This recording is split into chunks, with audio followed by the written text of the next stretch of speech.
What I want to do today is talk about Elinam Agbo. And for those of you who don't know her, she is a fourth year. I'm sure everybody here knows her, but she's a fourth year. I'm the one who's learning about her.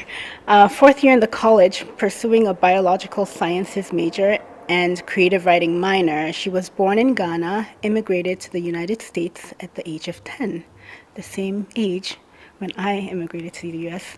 She is grateful to have found fiction and for the freedom it gives her to explore the convoluted terrains of identity, displacement, and memory. Her non-literary hobbies include watching good movies, K-dramas, and when she has time to kill, anime. She also enjoys long walks and deep conversations with friends and other agreeable people. So there you have it. That is Elinam Agbo. So why did I pick her? Her work, I should say, and not her, because I didn't know her. But it isn't easy to make human experience and human states of minds come alive on the page. Helplessness, pain, loss, longing, isolation, alienation. Elinam Agbo's writing succeeds in doing just that, and I was struck by the poetry of her prose, beautifully stark and poignant, by her skillful command and manipulation of craft techniques, point of view, for instance. More than anything, I was struck by her ability to accurately portray one way by which humanity can sometimes be reduced to just a shadow of itself. And may we never lose sight of our humanity, our shared humanity. And may Elinam continue to write, because I look forward to reading more from you. And as I was telling you earlier, for me, I think a beautifully crafted story is just a beautifully crafted story. But what you do beautifully is you invoke the emotion and the humanity, and that's what really spoke to me in your work. So thank you.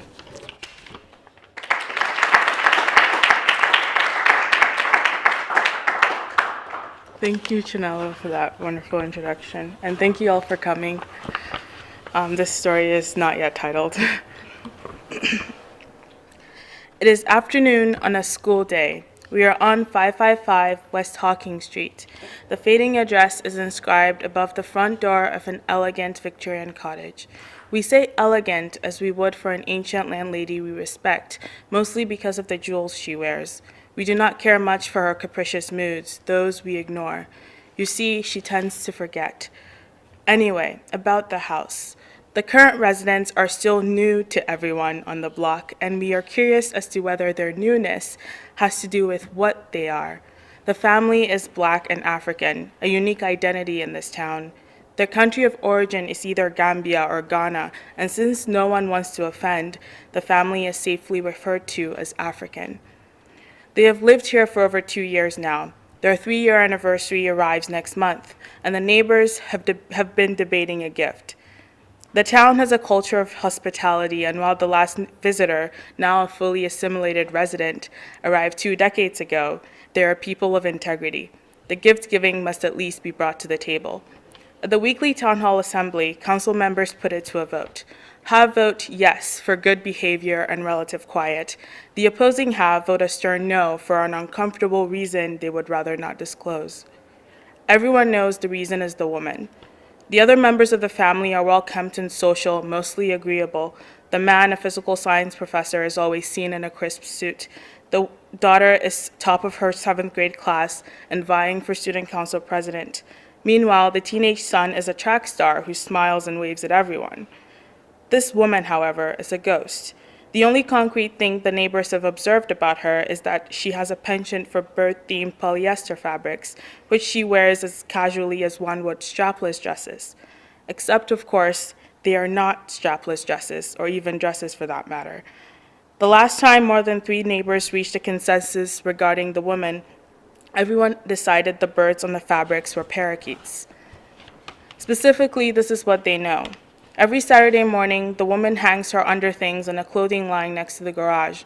2 hours later, she walks out her back door with a hose slung over her shoulder, still wearing that parakeet cloth, except this time there are black tights and a baggy t-shirt underneath.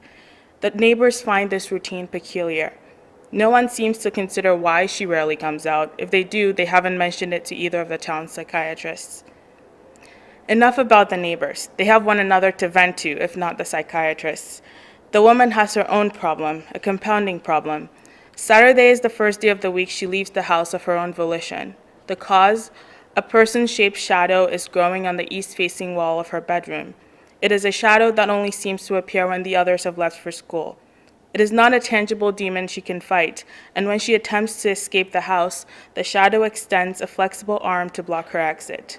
She is too afraid to walk through it, so most weekdays she does not leave the house at all. It's not like she hasn't tried to find a way out. If she could drive, she would borrow her husband's Camry before the rest of the family left for school. She would leave a nice note about wanting to explore the countryside and probably allay their worries by preparing their favorite foods. Banku and okra stew for the girl, jollof rice for the boy, beans and plantains for the husband. Unfortunately, she cannot drive yet. She does not trust other cars, so this option is void. She would offer to clean her neighbor's homes if she were not afraid of dogs and the rumors she heard before arriving on the continent about reclusive people who shoot at anyone they don't recognize. So far, the zucchini bread, spinach casserole, and Christmas party invitation from one charming old lady have deflated the weight of these rumors. But she had not anticipated being imprisoned in her own home, and certainly not by a shadow. She is contemplating asking her kind son for help, but each time she tries, she loses her words, maybe because his behavior so resembles that of his father. When both are faced with discomforting situations, particularly incomprehensible ones, their response is a specific brand of fight or flight. In the woman's case, they do not understand the relevance of the shadow or why one should fear it. Accordingly, they have convinced themselves there is no adversary at all. The only person whose mind remains plastic to the problem is the girl. Unfortunately, she, like the neighbors, is uncomfortable with her mother's Saturday morning attire, to say the least.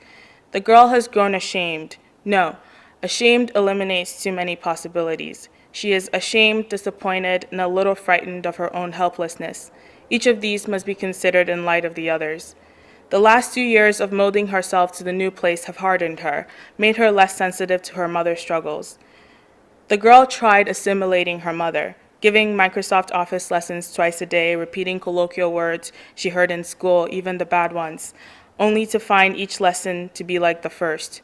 In the rare instances they have ventured outside the town, the woman has demanded cutlery at 3 different restaurants, and each time the girl has rescued a puzzled waitress with the translation, silverware. They have since stopped eating at restaurants. They only do when there is no alternative. Exasperated, the girl has shifted her energy to assimilating herself and herself alone. In any case, the woman has not made mention of the shadow to the girl.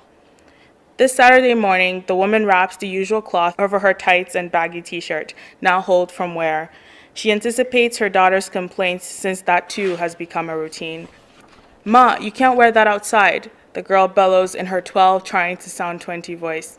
She comes running in her Mickey Mouse pajamas, rubbing sleep from her eyes. The woman smiles, her way of an apology, and reaches for the hoe anyway. "Really, Ma, you don't know the things they say about you," the girl says, concern ringing through her voice. This comment is new. The woman knows people in town do not ask for her name, that they call her the professor's wife, a label they use but wonder about, especially when the neighbors play their version of telephone and the gossip chain goes from "she hangs underwear on a clothing line and wears a cloth in the garden" to "she wears only underwear in the garden." She knows the daughter hears these things, from the girl's sobbing admissions to her father, but today is the closest these burdens have come to being confessed to the woman. She's left the house behind now, breathes in the crisp air. Slowly, deeply, she must savor it. The woman walks past the first 3 rows of tomato. She stoops to pluck a weed when she notices she's been followed. The girl is still in her pajamas, hands folded across her chest. She stands with authority, like she is ready to speak her mind, to be heard. The woman raises her eyebrows, patient for an explanation. Her defense is prepared and solid. For her, the garden is the only place where things are as they should be. The girl's mouth opens to form the first syllable of her claim, but before the words can escape, she flinches as if touched by a cold hand. Only she has. The shadow has followed the woman outside, and from the girl's wide eyes, it seems she can see it too. For a second, the woman is paralyzed with fear. Then she lunges at the shadow as if it truly is a demon come to take her child. Later, when she looks back on this moment, she would ponder where she found the courage, what she was thinking to accomplish. For now, her arms fall through the figure, her eyes into a brief darkness. Just as she feels her daughter's small hand steady her, she is flooded with distant images and sounds. Here she is, finally graduating from university after several years of raising 2 children on a primary school teacher's salary. Here she is, teaching accounting at a prestigious secondary school. She remembers the names she had before: teacher, madame, director of student affairs. Here she is now, a shadow trailing behind the boisterous voices of an adapting family. She hears her relatives chide during the phone calls. Why are you complaining about loneliness? You are in America. Others will take your place if you don't like it.